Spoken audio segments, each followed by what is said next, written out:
All right. Well, hey, good evening once again. Glad to see you all. Thank you all for taking your time out on this beautiful Tuesday evening. I trust that whatever the Lord has been dealing with you, I know that a number of us on the fast right now, but I trust that what the Lord is speaking to you is none short of amazing. I trust that not only are you experiencing the physical benefits, but the Lord is doing a work in your spirit, man. I believe that your spirit, man, it's my hope that it's coming alive like never before. And not just for those who are not or on the fast, but even if you're not on the fast, it's my prayer that God has really been speaking to you, and highlighting some things in your life, and that most of all you feel encouraged, that you find comfort from what the Lord is saying. If you've been giving attention to what we've been talking about over the last couple of weeks, here's one thing that I want you to consider. I believe this in the book of Ephesians when it talks about the washing of the bride, or how God interacts with his bride, and the bride is the church. And he says that he cleanses it with the washing of the word, with the water, by the word. Uh, Two things to take away from that. The water is symbolic of the spirit, but here's the other thing, the word. And so how does God cleanse us? Through the spirit, but it's a preceding word that God is giving us to radically change and transform our lives. Even as the word declares in Romans 12, be ye not conformed by the things of the world, but be ye transformed by renewing of the mind. And so, how are we being transformed? How is our mind being renewed? It's being renewed by God's word. And so, it's my hope that what God has been given to us, particularly, because I'm not just in here, randomly picking scriptures for us to talk about, but I perceive that when we get together on Tuesday, God is leading us in a very specific direction. And the words that He's been given to us, here's the thing: we have a responsibility to allow that word to take root, to allow it to grow. And then as it grow, then we get the benefit of the harvest from a word that God was preparing us for.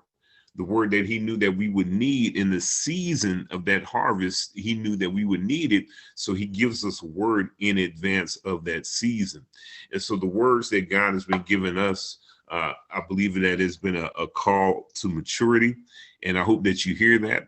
And even on tonight, that same theme is going to resonate a little bit more.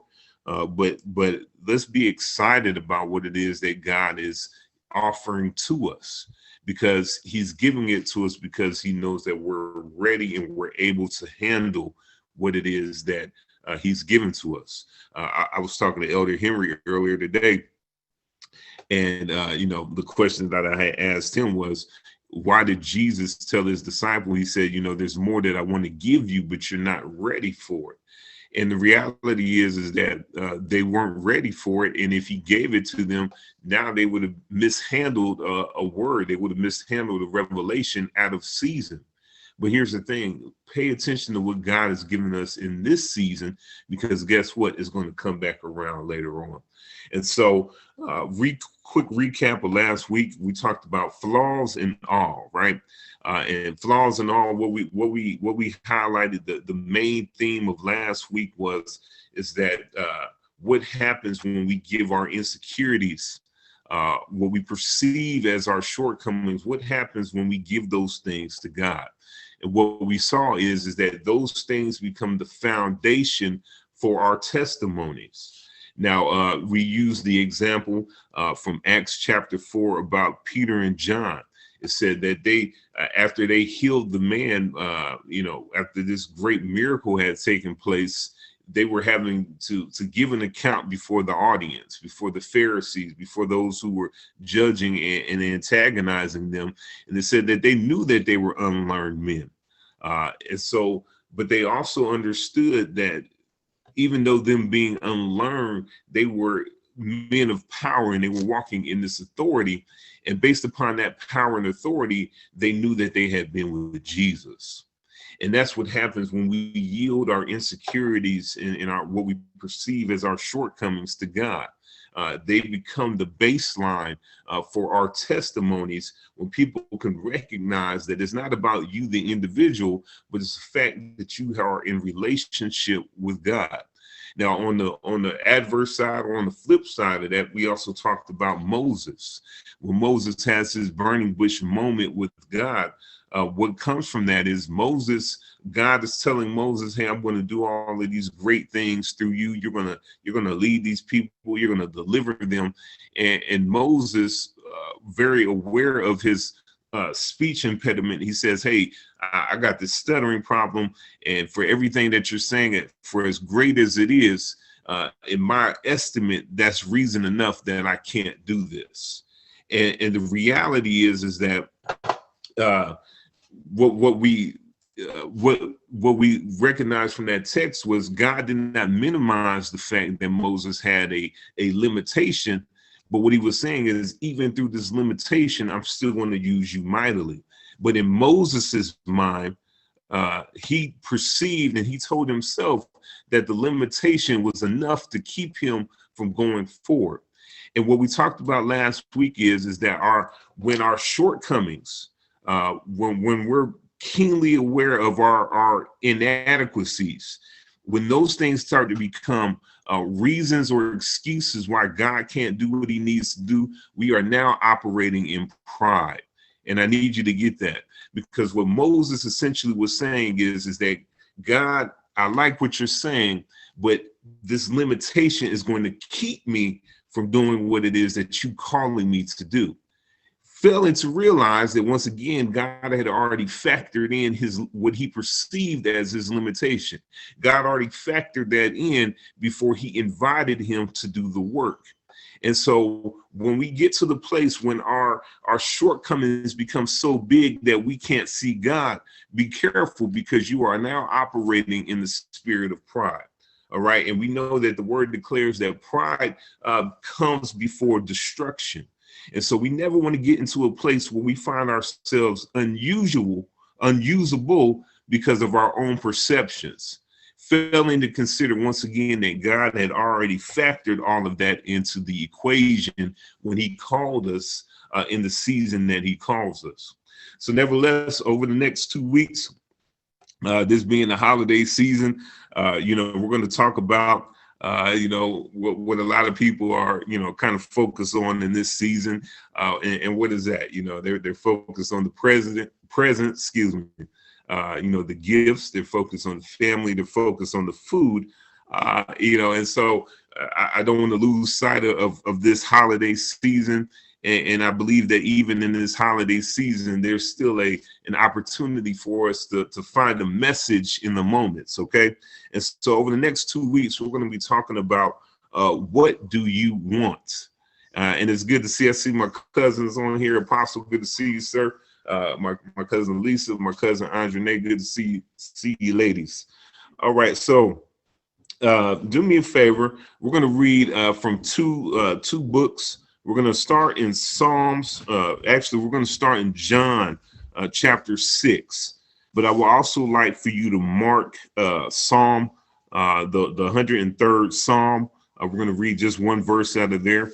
But in John chapter 6, we're going to start at verse 22. We're going to read from 22 to 26. And then we're going to read the 103rd Psalm, verse 7.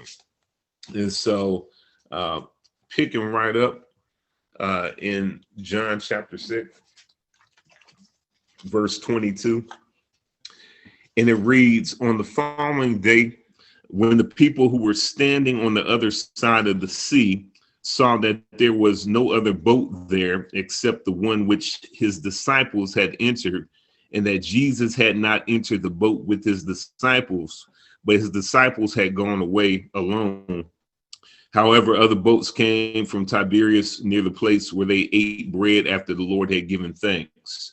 When the people therefore saw that Jesus was not there, nor his disciples, they also got into the boats and came to Capernaum, seeking Jesus. And when they had found him on the other side of the sea, they said to him, Rabbi, when did you come here? Jesus answered to them and said, most assuredly, I say to you, you seek me not because you saw the signs, but because you ate of the loaves and were filled. And I want to bring some context to these verses that I just read. In the 6th chapter of John, this is when Jesus does the miracle of feeding of the 5,000. And so where we pick up right here in verse 22, this is after Jesus had fed the 5,000. And knowing that the people were trying to by force make him king, it says that Jesus left and he departed and went to the other side. And so when they wake up in the morning, they're looking for Jesus. And then this was where we pick up. They get on the boats and they proceed to follow him to the other side. And so where we see in verse 26, Jesus says, most assuredly, I say to you, you seek me not because you saw the signs, but because you ate of the loaves and were filled. Now let's jump over really quick to Psalm 103, verse 7. We're going to tie this all together, and we're going to get you out of here tonight. This is the 103rd Psalm, verse 7. And it says, he made known his ways to Moses, his acts to the children of Israel. And so tonight, once again, we're talking about what do you want? Okay. And so over the last couple of weeks, we've been talking a lot about along the subject line of choice, the power of choice. Another thing that we've been talking a lot about, once again, is the word maturity. Now, here's the thing. Maturity, what we're speaking of, relates to Romans chapter 8, my favorite book of the Bible for this whole 2020. But Romans 8 talks about the earth moans in expectation for the appearing of the sons of God. And what we've gotten out of that is that these sons of God is not a gender thing. It's not about male or female, but it's about mature believers. Okay, it's about people who've come into an understanding of who they are in God, and they are operating as though they understand who they are in God. Okay, and so the other thing was choice. Okay. And choice as it relates to realizing, and I need y'all to get this, realizing that we have more power than we give ourselves credit for. Okay. A lot of the experiences that we find ourselves encountering, you can actually trace that back to a choice that you made.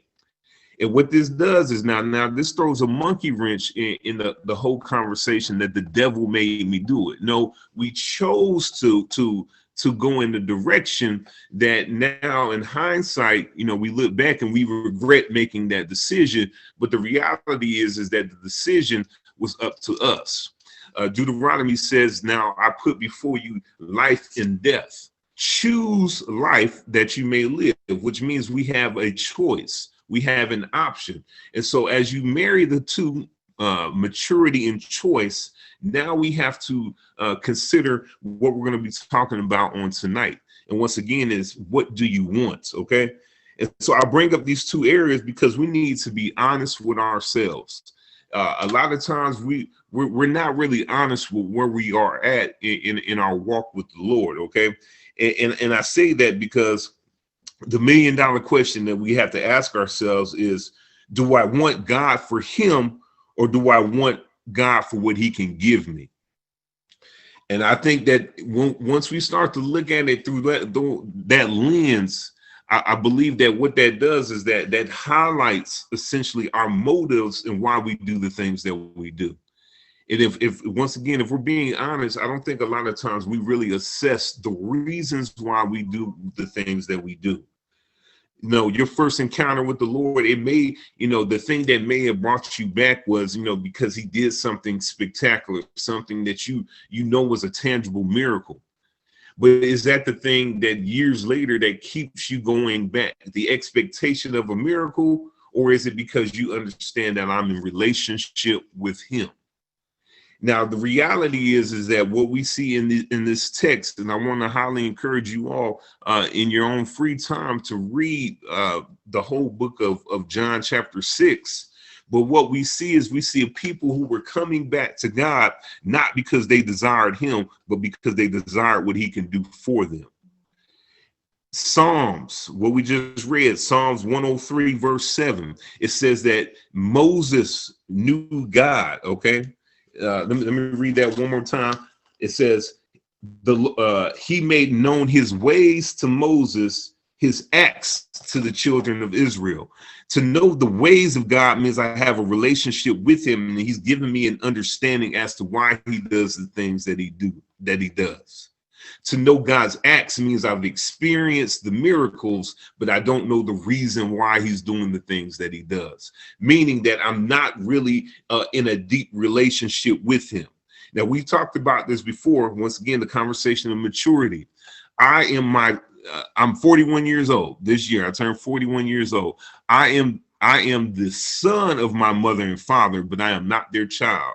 I'm not a kid anymore. And when I was a child, they didn't owe it to me to let me know their ways, the reason why they do the things that they do. I benefited from their acts. I benefited from the things that they did for me, the things that they gave me and my brother. I see my brother on here right now. What's up, bro? We benefited from the things that they did, but I didn't understand the reasoning why. But now as a man, I can go back to my parents and now I can get an understanding of the reason why they do what they do and why they did what they did. And here's the thing. As children, you'll get the stuff, but as the mature ones, you get access. And there's a difference. There's things that as a mature believer, I can ask God, and because of my maturity, I can handle the response and I can handle when he gives it to me.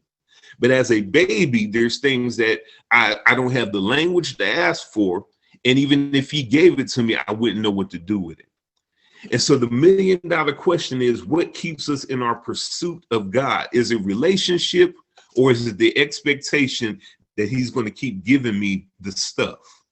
You know, I think it's a song, I can't rightly say that I'm familiar with the lyrics of the song, but I've heard, I heard this old adage. It says that, God is, if he doesn't do anything else for me, he's done enough. How many of us can say that that's our truth, our story, our reality? If there's no promise that he gives us anything else, will we still follow him? And the reality is, once again, we have to start asking ourselves. The call to maturity leads us to ask ourselves, why am I doing this? Am I doing this because it checks the blocks, because mom and dad told me to do it? In that conversation that I was having with Elder Henry earlier, what I was sharing with him is that a lot of us know God as the God of our father, but not my God. If you look in the Old Testament, when there was a new character arising who had not known God, he was depending upon the relationship that his predecessor had with God. So he would say, the God of my father, the God of so-and-so, the God of Israel, the God of Abraham. But it wasn't until they had a real encounter for themselves that now he became their God. And I'm convinced that a lot of us are going off the strength of the relationship that our parents had or that other people had, and we haven't entered into that relationship for ourselves. But the reality is that the things that we are desiring of God, they're going to come with a level of maturity that we can only realize through relationship. Now, here's the reality. I know that a lot of people are dogmatic about, the devil is against me and all of that. But as believers, I'm gonna fill you into a secret. Your fight will not always be good versus evil. Sometimes your fight will actually be good versus God's invitation. It will be you can see it and you can know it to be a good thing, but you can also recognize that God is calling me to do something else. You could have reached the pinnacle in your job. You can be in comfort zone. And then all of a sudden, for what appears to be no reason, God is shifting you to another thing. And you'll have a decision where you can say, hey, I'm going to pursue God, or I'm going to stay where I'm at. And the reality is that in that invitation, what you are getting ready to see is another side of God, another vantage point of God, and you're getting ready to grow in your relationship. But the reality is that comfort oftentimes keeps us from growth. Comfort keeps us from growth. And so once again, the $1,000,000 question that we're going to ask ourselves as it relates to our walk with God is, why am I doing this? Am I doing this just for the sake of doing it? Or am I doing this because I want to know him more? And so I'm going to close out with reading a few more verses of scripture, still in the book of John. If you would turn with me to verse 60. I'm going to read from 60 through 68. And then we're going to get ready to open up the floor for questions and comments. John chapter 6, once again, verse 60 through 68. And it says, therefore, many of his disciples, when they heard this, said, this is a hard saying. Who can understand it? When Jesus knew in himself that his disciples complained about this, he said to them, does this offend you? What then if you should see the Son of Man ascend where he was before? It is the Spirit who gives life. The flesh profits nothing. The words that I speak to you are spirit and they are life. But there are some of you who do not believe. For Jesus knew from the beginning who they were who did not believe and who would betray him. And he said, therefore, I've said to you that no one can come to me unless it has been granted to him by my Father. From that time, many of his disciples went back and walked with him no more. Then Jesus said to the 12, do you also want to go away? And here's the kicker right here. But Simon Peter answered him, Lord, whom shall we go? You have the words of eternal life. Is that your conviction yet? Have you gotten to the point that you realize that no matter the material, all of the good stuff that comes, it is good. But I can tell you that there are seasons that some of those good things, they don't bring you the same satisfaction that they once brought you. And my conviction is that whatever you put your trust in, it has to have the ability to sustain you.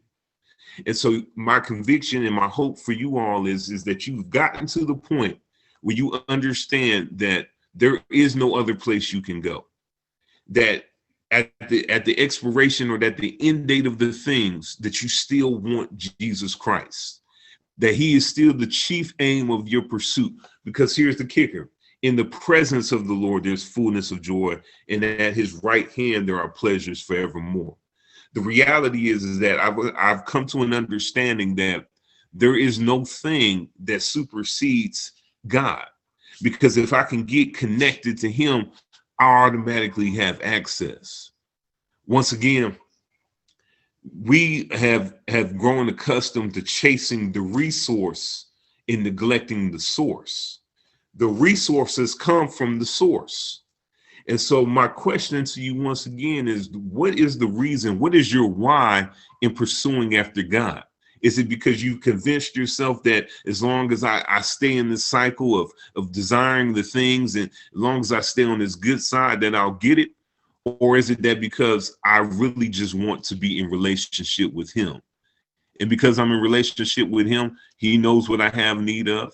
And whatever it is, I'll get it in accordance to whatever it is that I say, hey, Father, I need this for this season. We talked about this before. And once again, I'm getting ready to close. We talked about this before when Jesus was getting ready to go into Jerusalem for what would be prior to his crucifixion. He sent his disciples to find the donkey that was tied up. And he told the disciples, if anyone asks you, what are you doing? Say that the master has need of this. It wasn't until the need arose that he sent the request to get what he needed in that moment. And the reality is I understand that as my need arises, I can ask for it. I can say that the master has need of it in this season. But once again, we've confused our seasons. We've confused our reason why. And so we stay in this perpetual cycle of chasing the things without chasing the source. And so it's my hope that we are in maturity coming to a place where we realize that as long as I'm connected to him, as long as my relationship is right with him, that I really don't have any need because all of my needs are already met. Once again, examine your motives. I've been given the charge to apply some pressure, so we're going to do just that.